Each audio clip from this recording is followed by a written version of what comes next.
We'll be teaching you how to do the color meshing technique using the Woolie. So watch the instructional video to learn how to get professional looking results.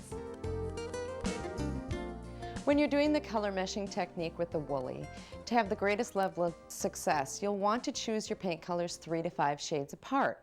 This is done by taking a look at a fan deck and choosing a color that you think you want your end result to be in the room, as far as lightness and darkness. In this particular situation, I'm going to choose this color right here. From there, I'm going to go up 2 shades, 1, 2, and this will be the first color that I'm going to use. In order to choose my second color, I'll go back to my original color and drop down 2 shades. This will be my second color that I'll use. Ultimately, my end result will be somewhere in this tone. Now, being that with color meshing, you can use between 2 and 6 colors in one coat. If you choose to add more accent colors, you'll want them to be on the same level as your darkest color. So you can choose more colors to make it all work. We're getting ready to do color meshing with the Woolie. Color meshing is unlike any other way of decoratively painting, so it's really a great thing that you're watching this video. What's unique about this is that no new base coat is required before you begin painting. So if you have builder's flat on your wall, you're ready to go. Even if it's a color that you don't care for, don't worry about it. You do not need to put a base coat on the surface before you begin. Even if the wall has a primer coat on it, you can still do the color meshing technique on top of it. Now today we're going to use latex satin finish paints, and we've chosen our paint colors 3 to 5 shades apart. We're going to use them directly out of the paint can. Now, because different paint manufacturers make thicker and thinner paints, if when you're applying the paint to the surface with the brush, if you find that it's a little thick or sticky, you can add 1 cup of water for every gallon of paint. You do not want to add glaze to this. If you're looking for using glazes to do your faux finishing, then you should move to the glazing portion on this video. Also, before you begin, you're going to want to prepare the Woolie tool. Now, the Woolie is made from natural sheepskin, and it's been cut into a pad before it's been applied to the handle. When natural sheepskin is cut, it actually begins to shed just a little bit. So when you have a brand new Woolie, you want to take the masking tape and wrap it around your hand, like so. By doing this, you want to have the sticky side on the outside. Then take the Woolie, and what you're going to do is drag it across the sheepskin. What that does is it gets rid of any excess lint. Now, what's really great about this is that you only need to do this once with a brand new Woolie. You won't ever need to do this again for any other rooms that you're going to paint. That's simple. Now we're actually going to move on to preparing the Woolie itself for paint. From there, we're actually going to take the Woolie tool and wash it out before we begin painting. And we're going to rinse it out thoroughly, and I don't use any soaps or anything like that. Just rinse it out so it gets moist. Then we'll take a towel or a paper towel and blot it dry. Fluff it up with our fingers, and we're ready to begin to get it ready for painting. Now this is a little moist, but it's not soaking wet.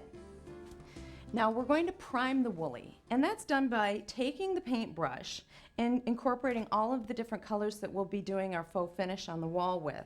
Take my brush, and I'm going to dip it in my first color and apply it gently just to the tip of the sheepskin. Also too, I like to wrap the brush with the paint around the edge, because this is the area that's going to fit into the edges and corners. Now, we'll do that with all of the colors that we're going to be using in our faux finish.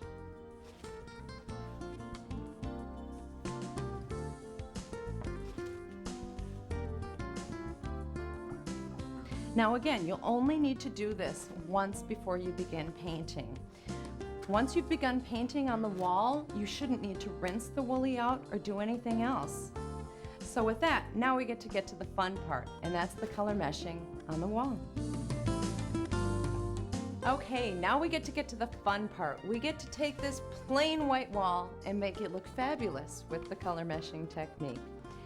Now the process begins with this big brush. And the reason why we use the big brush is because it moves the paint rapidly.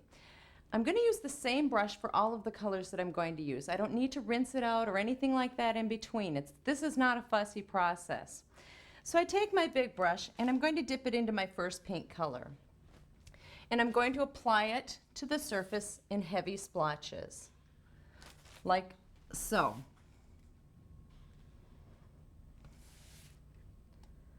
Now we're working on about a 4 foot by 4 foot area at a time. We're a little bit limited because of our window space here, but we've applied the paint in heavy splotches, such to the point that they're actually beginning to drip. That's an essential part of the process, because if you apply your paints nice and even and smooth, that's not going to stay wet. This will stay wet. I'm going to take my same brush and dip it into my next color and apply more splotches. Now what we really look like we're trying to do here is break every rule for painting, and we probably are, but the outcome is fabulous. Now, as I'd mentioned, you only need to use 2 colors, but you can use as many as 6. So I'm going to go ahead and add more paint color to the surface, so I'm going to add my 3rd color. You don't need to have equal quantities of all the colors either. You can have a little bit more of one color or another color here or there. It's entirely up to you. Once my paint's on the surface, I'm going to go ahead and take my brush and spread the paint out. Now there's no special magic or talent required to do this. Anybody can do this. Now right now it looks like a big mess, but soon it's going to be beautiful. If you find yourself near an edge, a corner, or a ceiling line, just take your brush and run it along those areas. That's why we applied our masking tape, to protect those areas.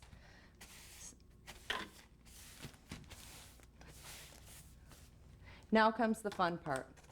We're going to take the Woolie, and we've already primed it. I'm going to take the Woolie, and I'm just going to begin tapping. And what happens is the paint colors swirl together to create the illusion of depth and texture.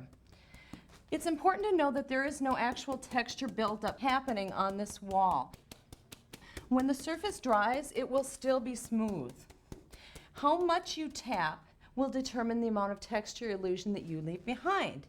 So if you tap a little bit, it's going to be a little bit more textured looking. Tap it out more, and it'll be more muted. Now if you'll notice the edge that we applied the paint on when we were priming the Woolie, that snuggles right up into next to our edges and corners and ceiling lines. So we don't need to take other little tools to fit along these areas. Also too, you don't need to worry about how hard you're tapping or light. You don't need to worry about rotating while you tap. That's just not a factor with this technique. So I'm going to go ahead and tap it out. Now what happens sometimes is when you're working on a wall, you're rather close and it's hard to see what your end result looks like. So paint your area, stand back, take a look. Maybe there are certain areas that you'd like to tap out a little bit more, or perhaps maybe you'd like to see a little bit more depth or texture illusion on there. That's easily done. Just take your brush and add more of one color or another color until you're happy with the end result. This is very forgiving. It is the fastest and easiest way to do decorative painting because no new base coats required. You can use 2 to 6 colors in one coat and no edging tools. Now, we're using regular latex wall paint. There are no glazes in this. What that means is that we can start and stop at any given point in the middle of a wall. For example, if I want to sit back and have a cup of coffee and watch the paint dry, I can do that. And it's okay if these edges dry out. Because we're using regular latex wall paint, you can do that.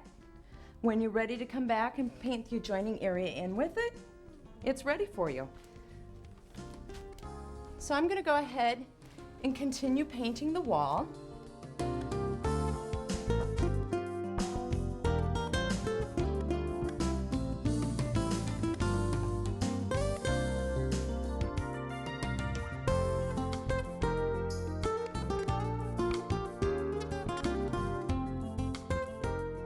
Same brush, dip it into my next color,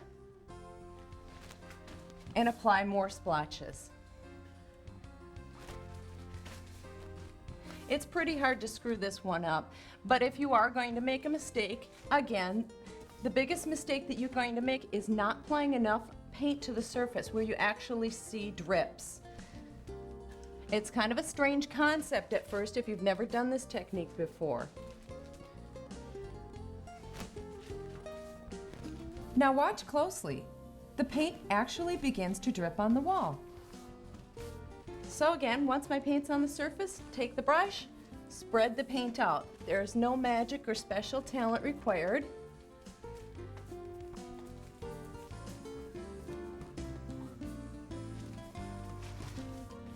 If you find yourself along your edges or corners or ceiling lines, run your brush along there and spread it out. Now here's an area that we've already blended this area, and we want to get the adjoining area to make a nice smooth transition. So you spread the paint out across that area where one area stops and starts. Then you're going to take the Woolie and stipple it down so that it makes a nice transition.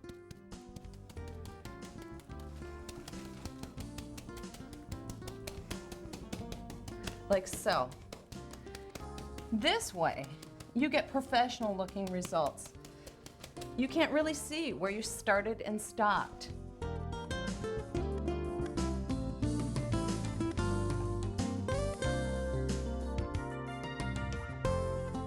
Now if you'll notice the edge, that snuggles right up into next to our edges and corners and ceiling lines. So we don't need to take other little tools to fit along these areas.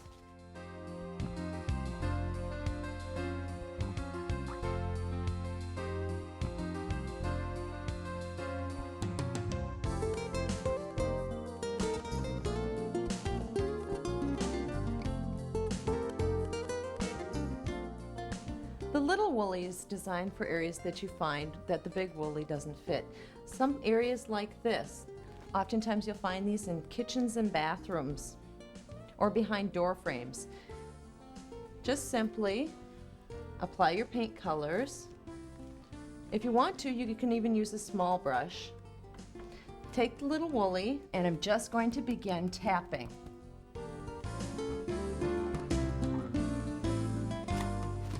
There, now I'm happy. So, quick and easy way to do the color meshing process.